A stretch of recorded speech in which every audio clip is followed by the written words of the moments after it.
దేవుడి మందిరానికి ఎందుకు నిన్ను పంపించాడంటే ఒక పని ముట్టుగా తయారు చేయడానికి.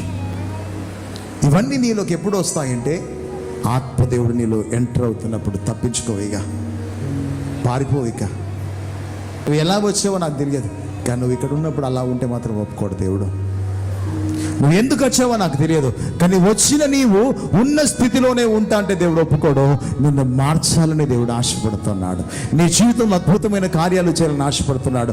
వచ్చావా, కూర్చున్నావా, వెళ్ళిపోయినావా కాదు. పరిశుద్ధాత్మ దేవుడు ఎప్పుడైతే మన హృదయంలోకి వస్తాడో నీ ఆలోచనలు మారిపోతాయి, నీ తలంపులు మారిపోతాయి, నీ కోపము, నీ ఆవేశము, నీ తొందరపాటు అన్నీ చచ్చిపోయి నువ్వు ఇతరులకు ఆశీర్వాదకరంగా మారుతావు. మోసగాడైన యాకోబు జీవితం మారిపోయి ఇశ్రాయేలుగా మారిపోయి రాజకుమారుడిగా ఎలా అయితే నిలబడ్డాడో నీ జీవితాన్ని మార్చడానికి ఎదురు చూస్తున్నాడు. నువ్వు ప్రార్థన చేయి, పరిశుద్ధాత్మ దేవుడు తాకయ్యా, పరిశుద్ధాత్మ దేవుడు శక్తిని మాకు దయచేయ్యా, నీ బలమైన ఆత్మ నడిపింపు మాకు దయచేయి దేవా అని చెప్పేసి ఎప్పుడైతే నువ్వు ప్రార్థన చేస్తావో అప్పుడు దేవుడు నిన్ను దర్శించడం మొదలు పెడతాడు.